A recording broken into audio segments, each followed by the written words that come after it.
오늘 하나님 말씀 사도행전 17장 10절에서 15절 말씀 함께 나누면서 8월 1일 월상 예배 하나님 앞에 올려드리도록 하겠습니다.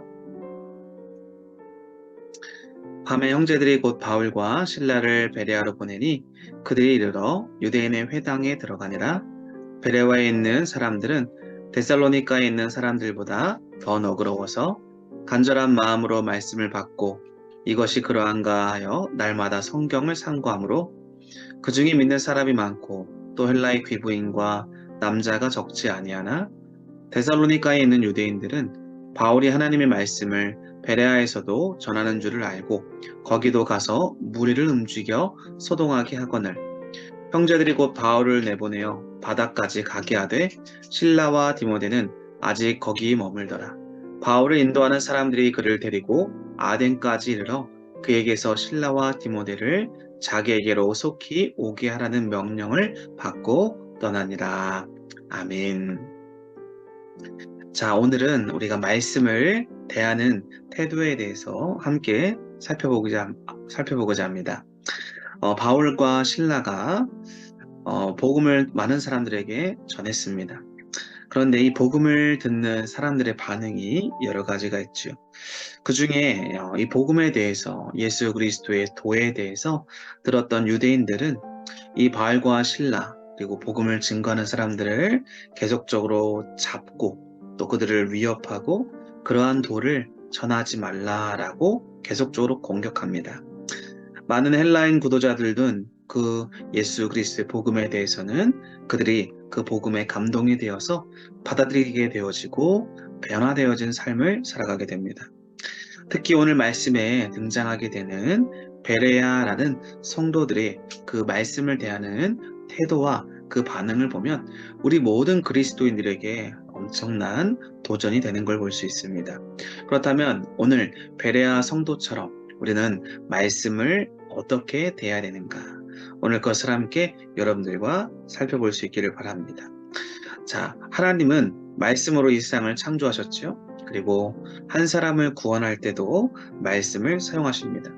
그래서 우리가 하나님의 말씀을 대하는 태도가 바로 영혼 구원과 직결되는 걸 볼 수가 있죠. 오늘 본문에서 베레아 성도들은요, 그 전에 등장하고 있는 데살로니가 사람들보다 더 고결한 마음을 가지고 있다라는 칭찬을 들었습니다. 데살로니가 사람들은 말씀을 바울과 실라가 복음을 전할 때는 어땠을까요? 그들은 바울과 실라가 복음을 전할 때 헬라인들과 귀부인들이 그 말씀을 감화받아서 변화될 때 유대인들이 들어와서 난동을 부리고 또 그들의 회당에서 말씀을 전하지 못하도록 계속 그들을 위협하고 협박하는 일들을 데살로니가 사람들, 그 지역에 살고 있는 유대인들이 계속적으로 그렇게 공격해 왔습니다. 그러나 오늘 베레아 지역으로 그들이 이동해 갔을 때는 이 베레아 성도들은요, 어떻게 말씀을 받아들였느냐. 데살로니가 사람들과는 정반대로 그들은 하나님의 말씀을 기쁘게 그리고 기꺼이 받아들였습니다. 특별히 이들은 구체적으로 어떻게 받아들였느냐. 먼저 오늘 말씀해 보니까 주의 깊게 말씀을 경청했다라고 기록이 되어 있습니다. 우리가 하나님의 말씀을 대할 때 가장 중요한 첫 번째의 원리는 하나님의 말씀을 집중해서 그리고 주의 깊게 잘 들어야 된다라는 것이죠. 이 말은 무슨 말입니까? 말씀을 들을 때 다른 잡다한 생각들을 우리가 버려야 하는 것이고요. 말씀을 들을 때 그 하나님의 뜻과 의도가 무엇인지를 잘 해석하고 그 의미를 되새기면서 말씀을 들을 수 있어야 한다라는 것입니다. 자신의 생각을 하나님의 말씀에 굴복시켜야 합니다. 많은 경우에 사람들은요, 하나님의 말씀을 들으면서도 자기의 생각과 자기의 계획, 자기의 판단에 부합하는 말씀, 나에게 어떤 느낌과 또 어떤 실질적인 연결이 되는 말씀만 묵상하고 또 그것의 입맛에 맞는 말씀만 선택하는 경우가 있습니다. 이러한 태도는 하나님의 뜻을 온전히 깨닫기가 어렵습니다. 영적인 부유함을 경험하기도 어렵습니다. 사랑하는 성도 여러분, 믿음 안에서 특별히 말씀을 대하면서 여러분들의 신앙과 영성이 성장하기를 원하십니까? 그렇다면 하나님의 말씀을 대할 때 마음을 활짝 여시고 목마른 사슴이 시냇물을 찾듯이 하나님의 말씀을 나의 생명으로 여기며 그 말씀을 집중하며 잘 경청하며 들을 수 있기를 바랍니다. 이러한 우리의 마음이 올바른 마음과 집중력이 하나님의 말씀이 내 심령에 뿌리 깊게 내려진다라는 것이죠. 그 뿌리가 내려지면 당연히 믿음이 성장되겠고 또한 하나님을 기쁘시게 하는 선한 열매들이 우리의 삶에 많이 나타나게 될 것입니다. 또 두 번째는 무엇이 있느냐? 베레아 사람들은요, 복음 앞에서 고결한 태도를 보였습니다. 그들은 하나님 말씀을 날마다 듣고 집중해서 들었고요. 그리고 두 번째로는 그들을 그 말씀을 되새겼습니다. 되새긴다는 말은 무슨 말이냐? 연구하고 공부했다라는 것입니다. 한 번 듣고 우리가 주일날에 와서 예배를 드리는 것으로 또 설교 한 편을 듣고 말씀을 잠깐 나누는 것으로 그냥 끝나는 것이 아니라 들려졌던 말씀, 내 가슴에 부닥치고 또 그날에 선포되어진 말씀을 또 내가 매일매일 묵상하는 말씀을 읽고 묵상하고 연구하고 공부했다라는 것이죠. 우리가 그래서 큐티를 하는 것이 굉장히 중요합니다.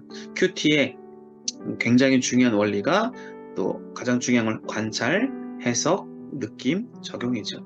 이 네 가지 법칙을 가지고 날마다 하나님의 말씀을 본문을 택하여서 그렇게 묵상하며 공부하고 연구할 때 더 깊은 하나님의 뜻과 계획들을 알게 되어서 여러분의 삶 속에서 말씀이 실질적으로 살아서 움직이는 놀라운 능력을 경험하게 될 것입니다. 우리가 예수님께서 말씀을 대하는 태도에 대해서 우리의 마음에 바칠 네 가지 밭에 비유해서 설명한 것도 있지 않습니까? 예수님이 비유해서 말씀하셨던 옥토밭과 같은 마음은 어떤 마음입니까?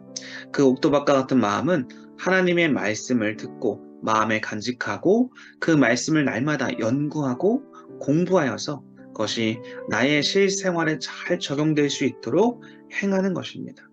우리의 신앙이 성숙하고 하나님이 기대하시는 선한 열매를 맺기 위해서는 말씀을 듣고 지식을 쌓아가는 것만으로는 부족합니다. 늘 우리의 생활에 적용해 가면서 때로는 내 삶과 부닥치고 그 말씀대로 살아가는 것이 참 어렵고 힘든 것이지만 내 뜻을 꺾고 내 의지를 내려놓고 하나님의 계획에 나의 계획을 맞추어 드리며 나의 삶의 현 상황 속에서 그 말씀대로 살아가고자 고군분투하는 자들에게는 그 말씀의 능력이 당연히 나타나게 되는 것이죠. 그러므로 생활에서 부닥치는 많은 문제들 속에서 내 경험과 내 지식이 아니라 하나님의 말씀대로 하나님의 진리 말씀대로 그 말씀을 경험되어지는 것이 축적되어져 갔을 때 우리는 날마다 성장해 가는 것이지요. 그러므로 하나님의 말씀을 공부하고 우리의 삶에 구체적으로 적용할 수 있는 우리 모두가 될 때 하나님께서 예배해 놓으신 풍성한 그러한 영적인 축복을 우리에게 허락해 줄 줄로 믿습니다. 우리 말씀을 대하는 태도, 베레아 성도들을 본받을 수 있기를 바랍니다. 집중하여 말씀을 들으십시오. 날마다 연구하고 공부하십시오. 그리고 우리의 실생활에 비록 버거움이 있고 한계가 있고 또 우여곡절이 있을지라도 그 말씀을 끝까지 적용하려고 하는 우리 모든 성도들이 된다면 베레아 성도들처럼 하나님 앞에 고결한 태도로 하나님의 말씀을 대하는 자들이다라는 칭찬과 인정을 받게 될 줄로 믿습니다. 말씀을 아는 것만큼 우리는 하나님을 알 수 있습니다. 또 말씀에 순종하는 만큼 우리는 하나님을 사랑하게 됩니다. 오늘 말씀을 대하는 우리의 태도를 잘 점검하시고 우리가 8월 첫날 하나님 앞에 우리가 말씀을 통해 그 말씀 속에서 역사하시는 하나님의 음성과 하나님의 능력을 경험해 가므로 축복의 열매, 풍성한 하나님의 예비하심을 경험하는 우리 모든 아가페 교회 동역자들이 다 될 수 있기를 주님의 이름으로 간절히 기도하고 축복합니다. 기도하겠습니다. 아버지 하나님 감사합니다. 오늘 우리들에게 베레아 성도들의 말씀을 대하는 태도를 본받을 수 있도록 아버지 하나님 귀한 내용들을 선포케 하여 주니 감사합니다. 주님 그렇습니다. 우리가 말씀을 들을 때 여러 가지 잡생각이나 다른 생각들로 우리의 마음과 생각을 빼앗기지 아니하게 하시고 하나님의 말씀을 집중하여 듣고 그 말씀을 늘 언제나 연구하고 또 공부하고 묵상하여서 늘 날마다 되새기면서 우리의 삶에 그 말씀을 잊지 아니하고 구체적으로 잘 적용하여 말씀에 운동력 있고 살아있는 것들을 경험해 갈 수 있는 우리 모든 아가페 교회 성도들이 되게 하여 주옵소서. 말씀의 기쁨이 우리 성도들에게 이번 8월 한 달 주님 앞에서 다시 한번 온전히 세워져 갈 수 있도록 주님이 역사해 주시기를 원하오며 예수 그리스도 이름으로 기도드립니다. 아멘.